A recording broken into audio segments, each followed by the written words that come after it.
Salut à tout le monde, j'espère vous retrouver en pleine forme. Dans cette séance, je vais partager avec vous un sujet de maths pour les étudiants du deuxième baccalauréat, consacré à l'étude d'une fonction qui engendre à la fois une fonction logarithme et une fonction exponentielle. Donc je vous conseille de bien me suivre jusqu'à la fin pour tirer profit de certains trucs nécessaires vous permettant ainsi de vous améliorer. Alors, soit la fonction h définie sur R par h de x égale à 1 moins x exponentielle de x. La première question, ce sont des questions faciles. Donc, calculer h moins 1, h de 0, h de 1. Donc, h de moins 1, donc on va répondre question par question. h de moins 1, c'est 1 moins 1 exponentielle de moins 1, c'est-à-dire c'est 1 plus 1 sur e. h de 0, c'est facile, c'est 1, et h de 1, c'est 1 moins e. Donc, on va passer maintenant à la deuxième question. Vérifier que h de 1 demi égale à 1 moins racine de 2 sur 2, h de ln de 2 égale à 1 moins 2 ln de 2. Alors là, h de 1 demi, c'est quoi? C'est 1 moins e exponentielle de 1 demi sur 2. On peut l'écrire, c'est h l'exponentielle racine de e sur 2. Donc c'est facile. h de ln de 2, bien sûr, h de ln de 2 n'est autre que 1 moins ln de 2 multiplié par l'exponentielle de ln de 2. Donc l'exponentielle de ln de 2, c'est 2, donc ça reste 1 moins 2 ln de 2. Voilà, ce sont des questions faciles qu'on ne va pas se tarder là-dessus. La deuxième question, c'est sachant que E est inférieur strictement à 4, étudier le signe de h1 demi et h de ln demi. C'est-à-dire le signe, ça veut dire est-ce qu'il est positif ou bien négatif. Donc, E inférieur strictement à 4, ça veut dire que racine de E est inférieure à racine de 4, ça veut dire 2. C'est-à-dire, si je divise par 1 demi, donc ça me reste racine de 2 sur 2 est inférieur à 1. Alors là, je peux en tirer, donc, c'est-à-dire, on veut montrer h de 1 demi. Donc, h de 1 demi, ça veut dire dans ce cas-là, on va arriver tout de suite que h de 2 sur 2 est inférieur à 1. Ça veut dire que racine de 2 sur 2 est supérieur à moins 1. Et par suite, si j'ajoute 1 des deux côtés, j'aurai 1 moins racine de 2 sur 2 est supérieur à 0. C'est-à-dire, pardon ici, donc j'écris E ici, c'est-à-dire que h de 1 demi est strictement supérieur à 0. Donc il me reste maintenant h de ln de 2. Donc j'ai toujours à partir de E inférieur à 4. Donc racine de E est inférieure à 2, ce qui veut dire que ln de racine de E est inférieure à ln de 2, puisque la fonction ln est une fonction croissante. Donc, ça veut dire ln de racine de E n'est autre que 1 demi moins ln de 2 sera inférieur à 0. Donc, si je multiplie par les deux de côté, j'aurai 1 moins 2 ln de 2 inférieur à 0. Et par suite, h de ln de 2 est inférieur à 0. Donc ces choses-là, ce sont faciles. Vous pouvez le montrer d'une autre façon. Mais le but de cette question est pourquoi étudier le signe de... Parce qu'on va l'utiliser dans des questions antérieures. Donc calculer la limite de h de x lorsque x tend vers moins l'infini. Donc vous avez la fonction h de x. Donc c'est quoi? Lorsque x tend vers... Vous savez que x, lorsque x tend vers moins l'infini, l'exponentielle de x, c'est 0. Alors, il reste quoi? Vous savez, la limite de x exponentielle de x lorsque x tend vers moins l'infini, c'est 0. Donc, la limite de h de x lorsque x tend vers moins l'infini, ça restera égal à 1. Donc, ça, c'est facile. Donc la limite de h de x lorsqu'il tend vers plus l'infini, toujours x, e de x lorsqu'il tend vers plus l'infini, c'est plus l'infini. Donc il reste avec le signe moins, ça donne moins l'infini. Donc 1 moins l'infini, c'est moins l'infini. Donc voilà, moins l'infini. Donc la limite de h de x sur x, donc c'est la limite lorsqu'il tend vers plus l'infini de 1 sur x moins exponentielle de x lorsqu'il tend vers plus l'infini. Donc ça c'est 0, ça c'est plus l'infini avec moins, donc ça donne moins l'infini. Donc là il faut chercher alors la limite de h. Donc la limite de h de x sur x est égale à moins l'infini. Ça veut dire que c de f admet une branche parabolique de direction l'axe OY. Voilà la réponse à cette question. Tout ça, on va l'étudier lors du traçage de la courbe représentative de la fonction h. Étudier la position de c de h par rapport à la droite d'équation y égale 1. Donc, étudier la position, ça veut dire il faut d'abord chercher h de x moins 1. Alors, h de x moins 1 n'est autre que moins x exponentielle de x. Alors, pour étudier la position, il faut qu'on teste h de x moins 1 est strictement supérieur à 0 et qu'on teste qu'il sera inférieur à égal à 0 ou bien inférieur strictement à 0 pour dire si la courbe représentative de h est au-dessus ou bien au-dessous de la droite d'équation y égale à 1. C'est ça le but de la question. Donc, vous voyez que si x appartient à moins l'infini 0 inférieur strictement, vous savez que h de x moins 1 sera positif, c'est-à-dire que h de x supérieur à 1, c'est-à-dire que c de h sera au-dessus de la droite d'équation d, d'équation y égale à 1. Donc si x maintenant appartient à 0 plus l'infini, dans ce cas-là, ce terme sera en négatif parce que la fonction exponentielle est toujours positive. Alors ça veut dire que h de x sera inférieur à 1. Dans ce cas-là, c de h sera au-dessous de la droite d'équation y égale à 1. Ce sont des choses très intéressantes parce qu'on va l'utiliser lors du traçage de la fonction la courbe représentative de h. Montrer que h' de x égale à ça, ce sont des choses très simples. Donc voilà, h' de x n'est autre que moins x exponentielle de x'. Donc ça me donne exponentielle de x plus x exponentielle de x. Je mets l'exponentielle de x en facteur, ça reste x plus 1 exponentielle de x. Alors le signe de h' n'est autre que le signe de x plus 1 avec le moins parce que l'exponentielle de x est strictement positive. Alors là, pour dresser le tableau de variation, voilà, je vais mettre x, h' de x et h de x, moins l'infini plus l'infini. Donc il s'annule pour moins 1. Voilà. Alors là, quand est-ce que h' de x sera positif? Lorsque x est inférieur à moins 1. Parce que lorsque x est inférieur à moins 1 sera négatif, avec ce moins-là sera positif. Donc on voit le signe plus là et moins là. Donc ça veut dire que la fonction sera croissante ici et décroissante. H de moins 1, on a déjà calculé, c'est e plus 1 sur e, c'est à peu près 1,4. Donc, limite de h de x lorsque moins l'infini, c'est t égale à 1. Et plus l'infini, on a trouvé moins l'infini. Montrer que la fonction ou bien l'équation h de x admet une solution unique alpha. Bien sûr, alpha appartient à 1 demi et ln de 2. 1 demi et ln de 2, c'est dans cette partie-là.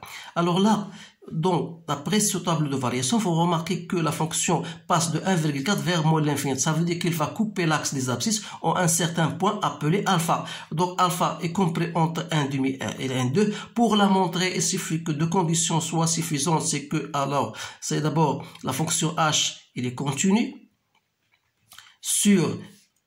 bien sûr, sur R, en particulier, continue en particulier,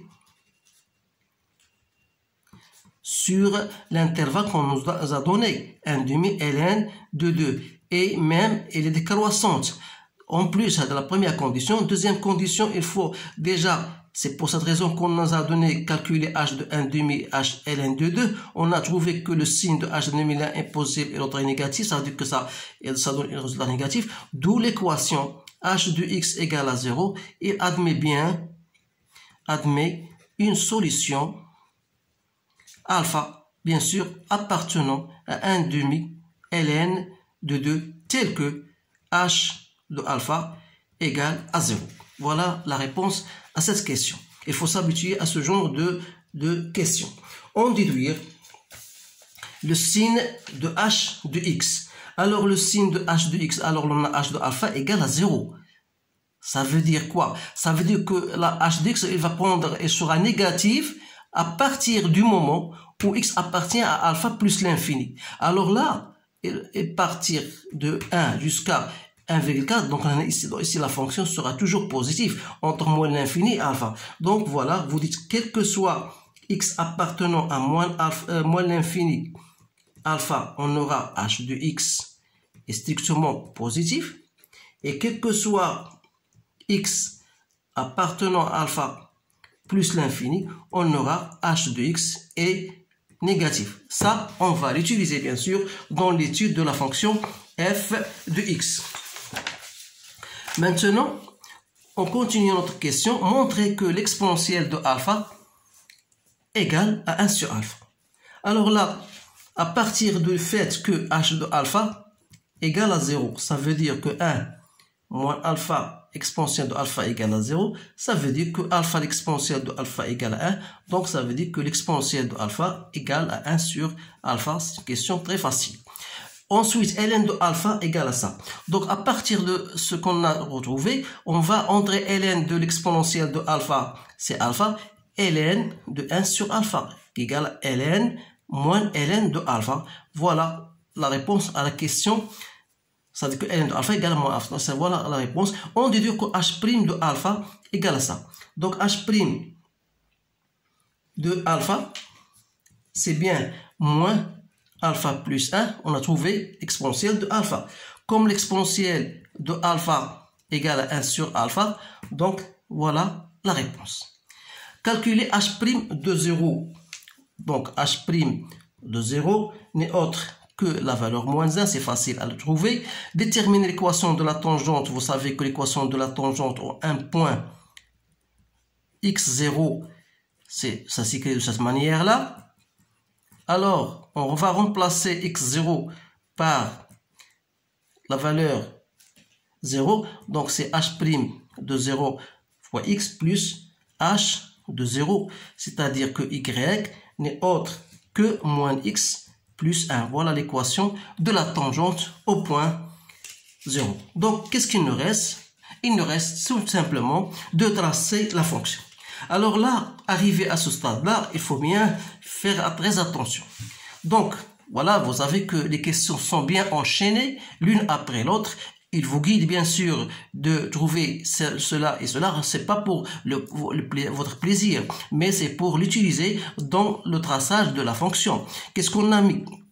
D'après le tableau de variation de h de x, vous savez que la fonction est s'annule, la dérivée s'annule au point moins 1. Ça veut dire que vous avez ici une demi-tangente, bien sûr, une demi-tangente horizontale. Bien, une tangente horizontale au point moins 1 dont l'image est 1,4. Donc, il faut bien la mentionner, il faut l'écrire. Et vous avez limite lorsqu'il tend vers moins l'infini égale à 1. Ça veut dire interprétation géométrique que la fonction h admet une tangente, admet une asymptote horizontale d'équation y égale à 1. Alors là, il faut bien noter. Et vous avez le fait que h de alpha égale à 0. Et on vous donne bien sûr la valeur de alpha à peu près, on vous donne c'est 0,6. Alors là, la fonction va couper l'axe des abscisses sur ce point-là. Donc tout cela, on va bien sûr le mentionner. Voilà la tangente horizontale. Voilà la symptote horizontale. On va donc tracer la fonction, bien sûr, h de x.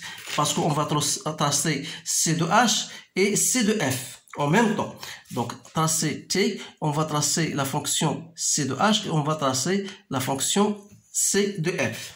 Alors c de h, bien sûr, c'est d'après le tableau de variation de h, la voilà. C'est bien ça. Donc on va le tracer tout de suite. Voilà. Donc on va mettre comme ça, on a bien tracé la tangente au point 0. Donc la fonction verra bien sûr cette allure-là. C'est la courbe représentative de la fonction h. On a h de alpha égale à 0. Donc voilà. Et la limite de h de x lorsqu'il tend vers moins l'infini, on a trouvé c'est moins l'infini. Vous pouvez déterminer d'autres points. H de 1, c'est à peu près moins 1,4. Donc c'est bien de donner d'autres points si vous voulez pour que la fonction soit avoir une bonne allure. Donc voilà la fonction h. Donc une fois on a déterminé la valeur de la fonction h, on peut passer maintenant à la deuxième partie qui est bien sûr l'étude de la fonction f. Donc la fonction f, voilà, on vous donne f de x. Voilà, on vous donne f de x, cette fois-ci égale à ln de x moins exponentielle de x plus 4. La première question, c'est de déterminer la limite de f de x lorsque tend vers 0 plus. Alors là, vous savez que la limite de ln de x lorsque tend vers 0 plus, c'est moins l'infini. L'exponentielle de 0, c'est 1, donc il reste donc moins l'infini. Donc la limite de f de x lorsque tend vers plus l'infini. Donc plus l'infini moins l'infini, donc c'est une forme indéterminée. Donc il faut bien faire autre chose. Donc je sais que la limite de f de x lorsque tend vers plus l'infini, je peux l'écrire comme étant, c'est la limite de quoi? De x, ln de x sur x moins exponentielle de x sur x plus 4 sur x. Alors là, vous savez que la limite de ln de x sur x c'est 0. Ça, c'est plus l'infini. Avec ceci moins, c'est moins l'infini. Ça, c'est 0. Donc ça, c'est plus l'infini. Donc plus l'infini fois moins l'infini, ça vous donne moins l'infini. Donc, on va passer aux branches infinies. C'est-à-dire, on va chercher la limite de f de x sur x lorsqu'il tend vers plus l'infini, qui n'est autre que, on va éliminer x, elle va rester moins l'infini. Donc c'est facile. Alors là, on dit que c de f admet une branche parabolique d'équation, bien de direction OY. Voilà la réponse à cette question. Donc, on va passer à la question C. On veut dire montrer que f de alpha égale moins alpha au carré moins 4 alpha plus 1 sur alpha. Alors là, c'est facile. Donc, vous avez f de alpha égale ln de alpha moins exponentielle de alpha plus 4. Donc, vous remplacez ln de alpha d'après ce que nous avons déjà calculé. Ln de alpha égale à moins alpha. L'exponentielle de alpha, c'est 1 sur alpha, plus 4. Donc, vous allez effectuer au même dénominateur et vous allez trouver moins alpha au carré, moins 1 plus 4 alpha sur alpha, qui n'est autre que moins alpha au carré, moins 4 alpha, plus 1 sur alpha. C'est bien ce résultat-là. Deuxième question, on vous dit, voilà, trouver f' de x. Donc f' de x, la dérivée, c'est 1 sur x, moins exponentielle de x, qui n'est autre que h de x sur x. Alors c'est bien, on va utiliser cette information. Alors le tableau de variation, bien sûr, de f sera de cette allure-là. Voilà x, voilà f' de x et voilà f de x. Alors là, comme on a dit tout à l'heure, on a bien étudié la fonction h de x et on a dit que h de x, elle s'annule au point alpha. Alors, la dérivée, ça veut dire que la dérivée s'annule au point alpha. Et on a dit que on a étudié le signe de h de x entre 0 et alpha, il était positif, et si il était négatif, c'est-à-dire que l'allure aura bien cette forme. Limite de plus l'infini, c'est moins l'infini, 0 plus c'est moins l'infini, et f de alpha, on vous donne f de alpha. On vous donne f de alpha, il faut prendre f de alpha à peu près 1,7. Ça, c'est une donnée. Alors, une fois on a déterminé le tableau de variation, qu'est-ce qu'il nous reste? Il ne reste que de tracer, bien sûr, la fonction f de x. Alors là, f de x, bien sûr, part de moins l'infini f de alpha. Ça veut dire qu'il va couper l'axe des abscisses en deux points. Premier point et deuxième point. Alors là, il faut résoudre l'équation f de x égale à 0. Chose qui n'est pas facile, mais on vous donne, voilà, montrer que l'équation f de x égale à 0 a deux solutions. L'une, on l'appelle, par exemple, on l'appelle alpha prime, appartenant à 0,05 entre 0,05 et 0,1, et l'autre bêta prime appartenant à 1, 2. Alors cette question, je ne vais pas la faire avec vous. Tout simplement, je vais vous guider pour montrer là. Il faut se baser sur le théorème des valeurs intermédiaires et montrer, puisque la fonction f elle est contenue sur 0 plus l'infini, en particulier sur ces deux intervalles. En plus de ça, il faut montrer que f de 0,05 fois f de 0,1 est négatif. On en est de même pour bêta prime. Alors là, il ne reste que de tracer, bien sûr, la fonction f. Voilà. Donc voilà, j'ai laissé sa place et on va la tracer ici. Alors, on a bien une f de alpha, la fonction alpha, f prime s'annule au point alpha. F de alpha, c'est à peu près 1,7. Alors là, vous avez une tangente horizontale au point alpha. Et la fonction est s'aligne en ce point-là. Elle va couper l'axe en ce point-là. Et à peu près, il va couper entre 1 et 2. Alors là, il aura bien cette allure-là. Voilà. Plus ou moins, parce que je n'ai pas de crayon. Donc, vous allez tracer la courbe peut-être mieux que moi, mais le but de ce problème-là, c'est de vous familiariser avec ce genre, bien sûr, ce genre d'études, de fonctions. Vous pouvez prendre quelques points pour préciser, pour que la courbe soit plus claire et plus correcte. Alors voilà la fonction C de f et voilà la fonction, bien sûr, C de h. Alors c'est tout ce qu'il y a dans ce sujet-là. J'espère que vous avez bien compris et n'oubliez pas de partager avec vos amis et essayez, et je vous conseille bien de vous préparer à partir de ce moment-là même. Et vous n'attendez pas jusqu'au mois d'avril au moins 5 pour déclencher votre commencement. Alors je vous souhaite une bonne chance et je vous remercie de votre attention et à bientôt.